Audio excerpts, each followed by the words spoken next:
Nous allons donc corriger le dossier numéro 1, qui était le dossier ramassé, et qui traitait donc d'un fléau, qui est le glaucome chronique. Une question, Élise Miclot, secrétaire de conférence. Ah oui. Non, c'est une autre question? Si. C'est la correction. Moi, j'ai toujours rêvé, quand j'étais étudiant, que le conférencier nous donne les corrigés avant, et jamais il voulait. Alors, maintenant, je donne. Hein, écoutez. Ah non, corrigez après. Les corrections, enfin vos copies, vous les aurez après, parce que après, vous allez m'en vouloir et tout, donc je préfère qu'on reste actuellement sur une bonne humeur. Voilà, donc tu peux faire passer les copies. Alors, ça marche comme ça, c'est bon? Ok, tiens. Faut jamais ouvrir sa gueule en conf. Alors, dossier numéro 1, nous allons corriger le dossier sur le glaucome chronique, très important. Entre parenthèses, c'est tombé en 2007. C'est tombé en 2007. On peut vous dire que c'est vraiment tombable. Bon, il y a peu de chances que ça retombe, mais enfin bon. Comment vous auriez réagi le jour du concours en tombant sur ce dossier? Nous allons le voir ensemble. En plus, il y a les corrections affichées là. Que demander de plus? Quel facteur de risque de glaucome chronique à angle ouvert à l'interrogatoire recherchez-vous? C'est très important comme question, parce que c'est une des premières questions qu'un ophtalmo doit poser à son patient. Qu'est-ce qui va nous faire dire qu'il faut qu'on recherche un glaucome? Qu'est-ce qui va nous faire dire qu'on va traiter plus facilement un glaucome? Alors, le premier facteur de risque, c'est une hypertonie oculaire connue chez un patient. Un patient qui a 26-27 connu n'est pas, déjà, c'est pas synonyme de glaucome, c'est parce qu'on a une hypertonie oculaire qu'on a un glaucome, mais il faut rechercher l'apparition, la survenue d'un glaucome chez ces gens-là. Donc c'est le premier facteur de risque à rechercher. Deuxième facteur de risque, et qui est aussi majeur, c'est les antécédents familiaux. Les gens qui décrivent dans leur famille des parents qui ont un glaucome sont très à risque également de développer un glaucome et donc doivent avoir une surveillance stricte. Et en cas de doute, un traitement à débuter précocement. Donc il y a 30% de glaucomes familiaux. Je vous ai dit par exemple, moi, ma famille, ma grand-mère, elle a un glaucome majeur, compliqué d'OVCR bilatéral. Je ne vous raconte pas ma vie, mais bon quand même. Et mon père également et ma mère sont sous xalatan, donc je suis très à risque de développer un glaucome. Ça ne changera pas pour vous les choses pour le NC, mais bon, il va savoir. L'âge également, supérieur à 40 ans, plus on vieillit, plus on a un risque de faire un glaucome. C'est-à-dire que plus on vieillit, plus on a remarqué que la qualité de filtration de l'humeur aqueuse à travers le trabéculum se fait moins bien. Donc les sujets au-dessus de 40 ans, on doit rechercher un glaucome. Les corticoïdes, par voie générale ou par collyre également, favorisent la survenue d'un glaucome. Et enfin, les facteurs de risque cardiovasculaires sont aussi connus pour favoriser les glaucomes, comme le diabète ou l'hypotension artérielle. Pourquoi l'hypotension artérielle? Parce que qui dit hypotension dit moins bonne perfusion, et donc hypoperfusion du nerf optique, et là, clac, terminé, glaucome. D'accord? Vous m'énervez avec vos bonbons, là, comme ça, à manger. Vous devriez les offrir, en proposer à votre conférencier. C'est quand même... c'est incroyable. Les jeunes, aujourd'hui, c'est... Alors, quels signes d'examen ophtalmo sont utiles pour étayer ce diagnostic? Alors, en premier lieu, l'hypertonie oculaire à rechercher quand on cherche un glaucome chez ce genre de patient. Mais l'hypertonie, le tension oculaire, alors quelle est la normale d'une tension oculaire? On va demander à toi.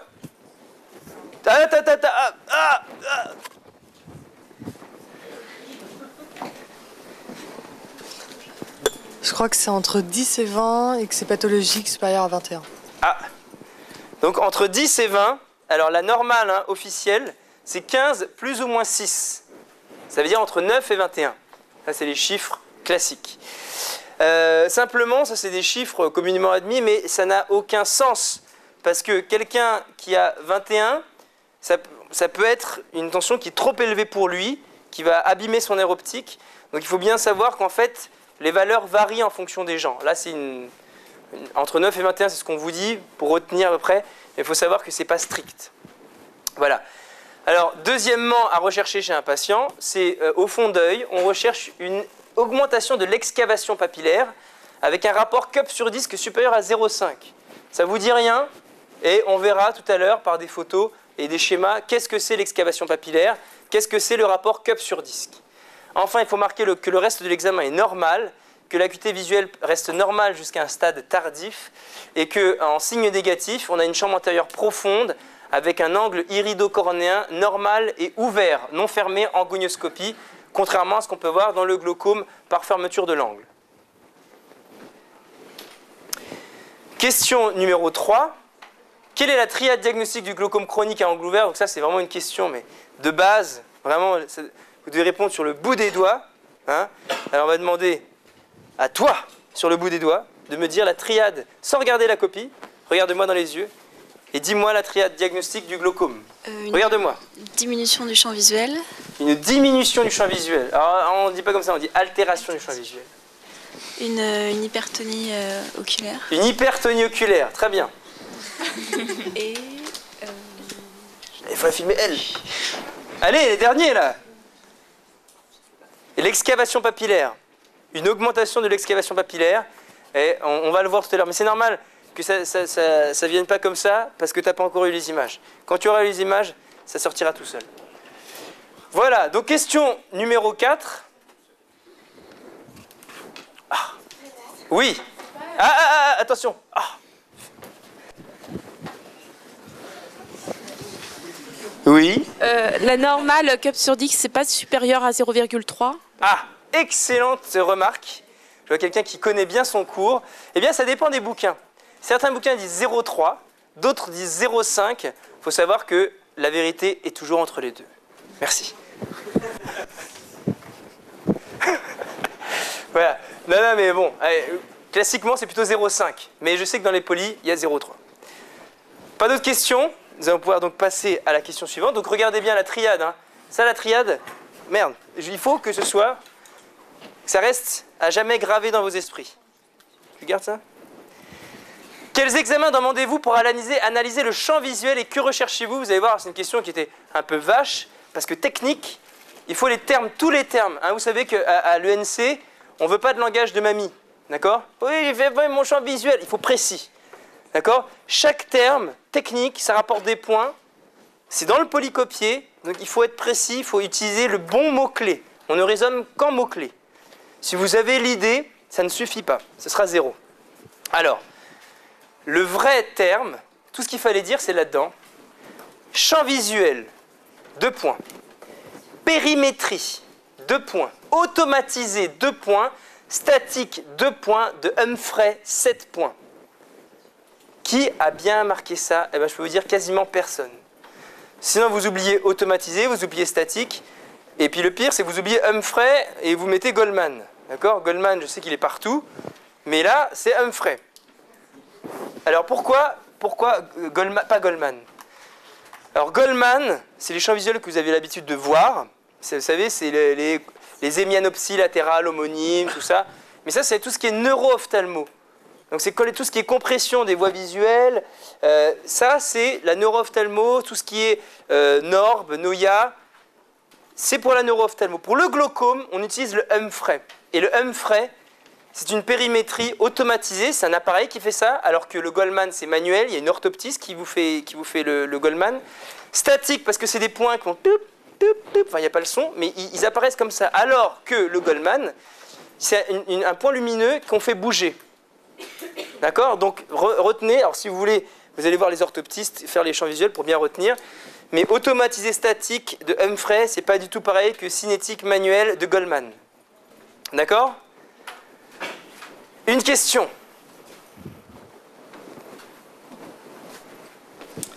Et la périmétrie statique de Friedman? Ouais, c'est beaucoup moins... ne retiens pas ça. Non, oui, je sais. Mais c'est Humphrey qui est le plus classique et qu'il faut retenir. Une autre question? Alors, ce qu'on recherche, c'est les altérations du champ visuel, scotome arciforme de Bjerrum et le ressaut nasal. Là encore, on le verra tout à l'heure avec des superbes diapos. Parce que tout ça, c'est des mots obscurs, ça ne sert à rien que... Moi, je peux vous lire ces mots-là, mais ça ne va pas faire avancer. Ah, le but de Conf+, c'est plus de dossiers et plus d'images pour plus de compréhension. Merci. Ouais, c'est ma première conf ici. Faut que je... Ah, vous savez. Alors... Finalement, le diagnostic de glaucome chronique est retenu. Comment traitez-vous ça? Pareil, encore une fois, je veux des mots-clés. Je veux des mots-clés qui rapportent des points, pas de blabla, juste des points.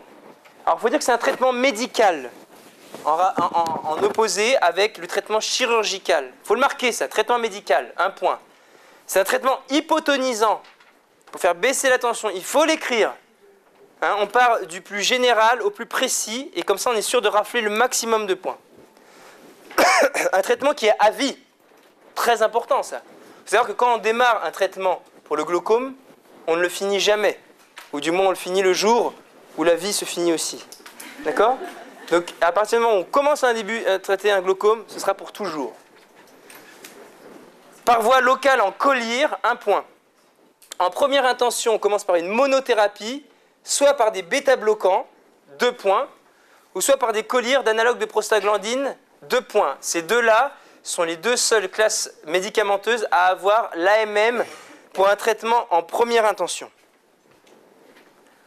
En cas d'inefficacité, on peut associer plusieurs collyres jusqu'à arriver à une quadrithérapie. D'accord? Et en général, ça marche bien. Et si ça... Alors oui, alors, comment on surveille? Comment ça marche les prostaglandines? C'est pas mécanisme. Ah, très bien, très bonne... Alors, allez, on va interroger quelqu'un. On va prendre le micro, désolé. Ah oui, c'est vrai, on recommence.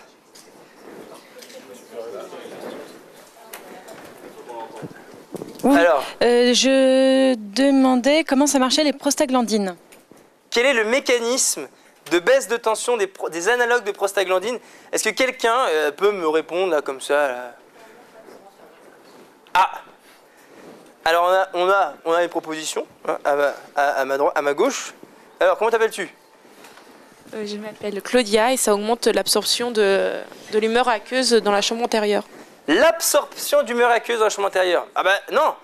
C'est-à-dire que tu vas mettre de l'humeur aqueuse dans la chambre antérieure. Voilà, exactement. Faites précis. Voilà. Donc ça augmente l'évacuation de l'humeur aqueuse, notamment par la voie uvéosclérale. Ah bon, ça, c'est un détail. Voilà. Tout ça est très bien indiqué dans l'intermémo. Alors, je connais des gens qui l'ont acheté et qui sont très très heureux hein, depuis. Voilà. Alors, en cas d'inefficacité du traitement local, on ajoute des traitements hypotonisants et on peut rajouter même en attendant le traitement chirurgical, un traitement par voie générale comme le Diamox. Donc regardez tous les gammes des 4 classes médicamenteuses. La surveillance, alors l'efficacité, c'est la tension oculaire, l'excavation papillaire et le champ visuel. Hein. Les éléments de surveillance, c'est la triade. Voilà. La tolérance, on regarde que la conjonctive, parce que le problème de ces collyres, c'est que souvent ils ont des conservateurs. Et les conservateurs sont toxiques pour la conjonctive. Et donc il faut regarder la tolérance de la conjonctive. Or, la conjonctive, on en a besoin en cas de traitement chirurgical. D'où le véritable enjeu des traitements sans conservateur. Mais ça, notez pas. Donc la surveillance de ces éléments, tous les 6 à 12 mois. Quelques mois plus tard, le patient s'aggrave malgré votre traitement médical. Et quel autre type de traitement allez-vous proposer? Eh bien, ce qu'il faut marquer, c'est traitement chirurgical, on propose, donc 5 points. En cas d'échec, qui repose sur une chirurgie filtrante. Ça veut dire qu'on va recréer une voie d'évacuation de l'humeur aqueuse en dehors de l'œil à travers 2 techniques chirurgicales qui sont la trabéculectomie, qui est une technique plus ancienne, plus traumatisante. Et la technique la plus moderne aujourd'hui, c'est la sclérectomie profonde non perforante, qui est moins traumatisante pour l'œil, mais qui nécessite aussi d'avoir une bonne pratique pour la réaliser. Alors j'attends quelqu'un qui lève la main, à qui je tends le micro, voilà, et qui va me demander, et quid de la trabéculoplastie au laser argon? Vas-y, est-ce que tu peux le dire? Et quid de la vas-y. trabéculoplastie par le laser argon? C'est magnifique, vous avez vu. L'important, c'est d'anticiper les questions. Alors, la trabéculoplastie au laser argon, vous avez vu une telle expérience, je sais d'emblée ce que vous pensez, je sais d'emblée ce que vous allez demander. la trabeculoplastie au laser argon, qui est mentionnée dans votre polycopier, est une alternative au traitement chirurgical, mais malheureusement, les résultats à très long terme montrent que ça aboutit sur un échec et que c'est souvent, malheureusement, pour surseoir le traitement chirurgical. Donc ce que j'attendais de vous, vraiment, là, c'est le traitement chirurgical. Soyez simple, c'est traitement médical ou traitement chirurgical. La trabeculoplastie au laser argon est beaucoup, beaucoup moins pratiquée, pour ne pas dire presque jamais, et donc on propose le traitement chirurgical en cas d'échec du traitement médical. D'autres questions? Ah! Alors là, j'avoue, je ne sais pas ce qu'elle va me dire.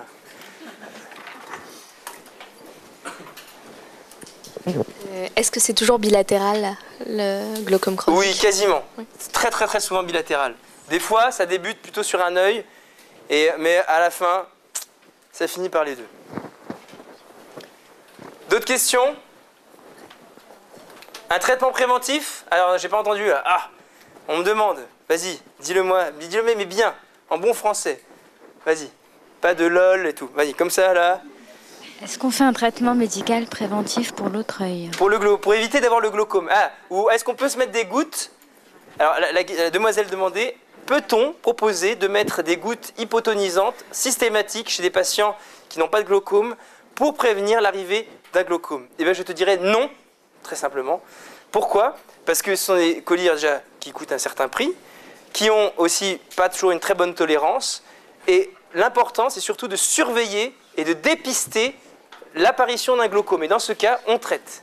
D'accord? On ne traite pas tout le monde, soi-disant parce qu'on a peur. C'est important, c'est de surveiller et dépister. Souvenez-vous, le glaucome est une maladie asymptomatique qui, à bas bruit et de manière insidieuse, fait chuter votre champ visuel. Et quand vous en apercevez, il est déjà trop tard. Donc l'important, c'est comme c'est asymptomatique, de vous faire dépister tout le monde, à chaque fois que vous allez chez l'ophtalmo, qui vous prennent votre tension, qui regardent votre excavation papillaire, qui vous interrogent sur vos antécédents. Et donc surveillez le glaucome pour vérifier l'apparition. Pas d'autres questions? Encore? Non, on va avancer là. Ça devient payant à partir de troisième question. Là. Oui, on paye assez. Attendez ça. Juste la corticothérapie, en fait, dans les facteurs de risque, à partir de quand on s'excite et à partir de quelle durée, quelle posologie? Mais on s'excite jamais. On s'excite jamais. Si quelqu'un a besoin d'un traitement par corticoïde, il est traité par corticoïde. Simplement, on sait que c'est un facteur de risque qui peut faire augmenter la tension. Mais on n'arrêtera pas un traitement par corticoïde comme ça.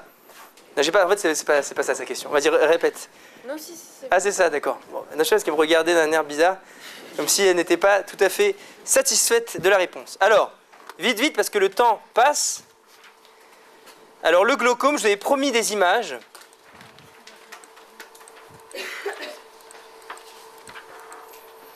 Plus d'images, c'est conf plus d'explications. Voilà. Donc, Fabien, si tu me permets, je vais à nouveau éteindre la lumière. Voilà. Pour rappeler la triade, mais que maintenant, vous connaissez sur le bout des doigts. Maintenant, tu le connais sur le bout des doigts, la triade? Oui, je le connais sur le bout des doigts. Elle l'a dit. Alors voilà. HTO, altération du champ visuel, excavation papillaire. Maintenant, c'est bon? Œil blanc indolore, œil rouge douloureux, triade. Il n'y a pas beaucoup de choses à retenir. Le glaucome chronique, l'HTO, bon, je vous ai dit, ça va vous compliquer la vie. L'altération du champ visuel. Donc on demande un champ visuel de Humphrey. Périmétrie automatisée statique de Humphrey. On recherche au début un ressaut nasal, un scotum marciforme de Bjerrum, et à la fin, malheureusement, quand le patient n'a pas été dépisté, on n'a plus qu'un champ en canon de fusil. On voit plus que 2 trous. Un canon de fusil, de balles. Oui? Ah, ben, c'est extraordinaire. Ah, attendez. Attends. Il faut que tu me redises ça, parce que vraiment, j'aime beaucoup comment tu l'as dit. On reprend. 3, 4. Oui. Je demandais à quoi correspondait le ressaut nasal et le scotomarciforme de Bjerrum.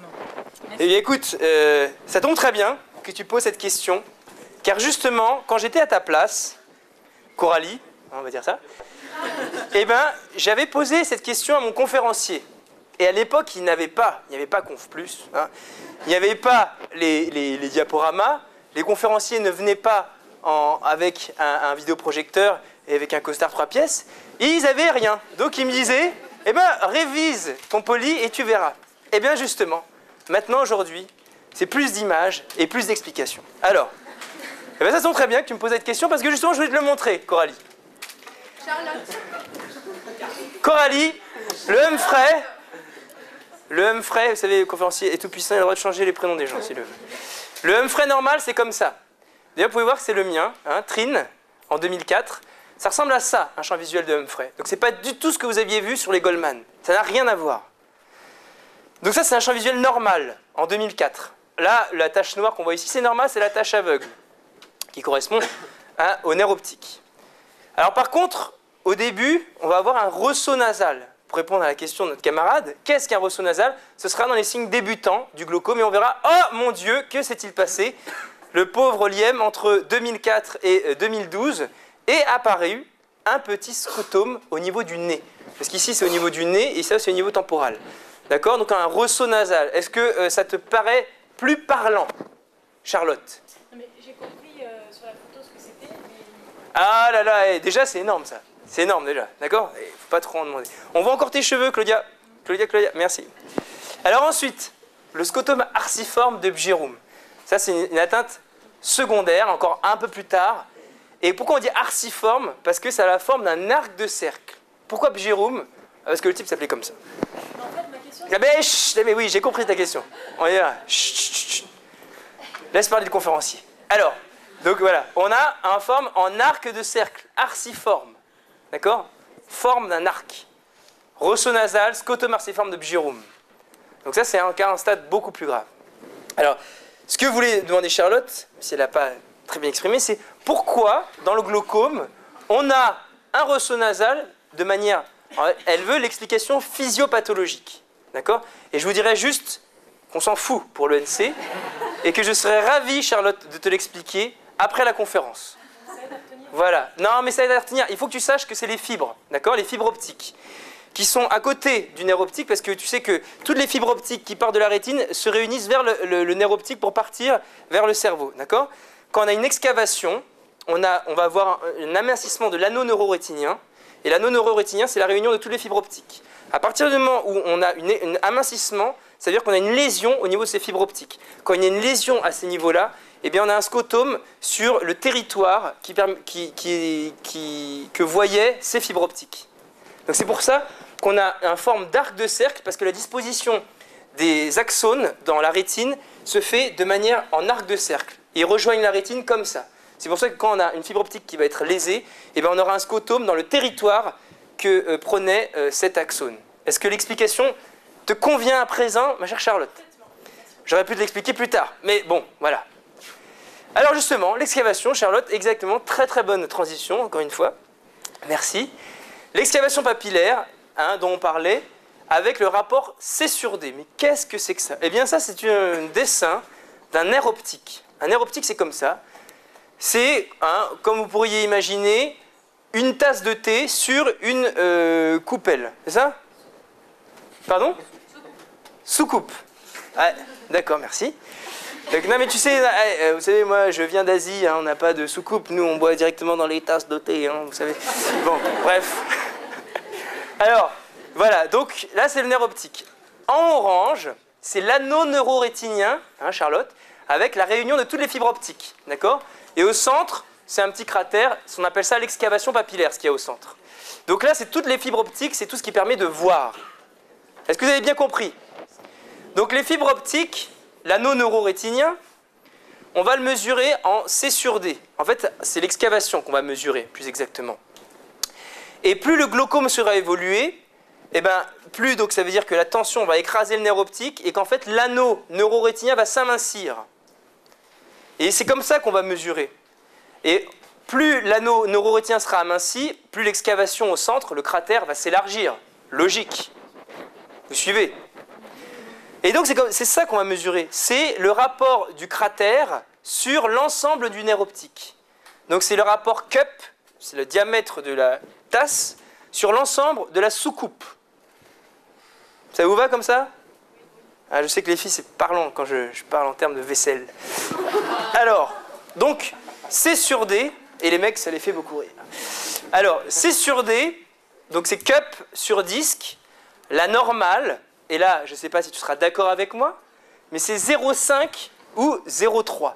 Ça veut dire qu'à partir du moment où l'excavation, donc le cratère au centre, est supérieur à plus de la moitié du nerf optique, là, on considère qu'on a passé vraiment bien le stade du glaucome. Alors 0,3 ou 0,5 en fonction des bouquins. Et bien, je vous montre une image, une papille normale, vous avez vu qu'il y a une petite excavation, un bon gros anneau neurotien bien charnu, bien turgescent. Voilà, donc ici. Alors qu'ici, ah mon Dieu, on a une papille excavée de glaucome, vous avez vu, un anneau neurorétinien complètement aminci, telle une alliance autour d'un doigt, vous avez vu, tout petit. Alors là, c'est un bon gros boudin, d'accord? Est-ce que c'est clair? Merci. Alors, la norme, la Noya, c'est le Goldman, c'est ces images-là, empruntées à Larry Bensoussan. Ouais, ça vous parle ça? Ça vous parle plus. Et ben ça, c'est un Goldman. Périmétrie cinétique manuelle de Goldman. Je vous remercie pour votre attention. Merci. Attends, on rallume la lumière, tu prends le micro et je suis à toi. Ah, tiens. Merci. Et tu dis ton prénom et on allume la lumière. Alors, Attends. Antonia. Chut, attends. Ah, pardon. Une question d'Aurélia de Brest. Donc Antonia, c'est bien joué pour Brest. T'as une tête de bretonne, c'est ce que je te dis. Donc, quand on a un champ visuel devant soi, là, sur papier, est-ce que la droite est à droite et la gauche à gauche, ou la droite à gauche et la gauche à droite? Oh là là là là là. Oh là là. Je crois que là, vraiment, ce serait indiqué. C'est indiqué quand c'est à droite et quand c'est à gauche. D'accord. T'inquiète pas, là, vraiment. Et d'ailleurs, c'est pas du niveau du deuxième cycle de te montrer un champ visuel, de te demander de l'interpréter. D'accord? Voilà. Merci beaucoup, Antonia, pour cette question.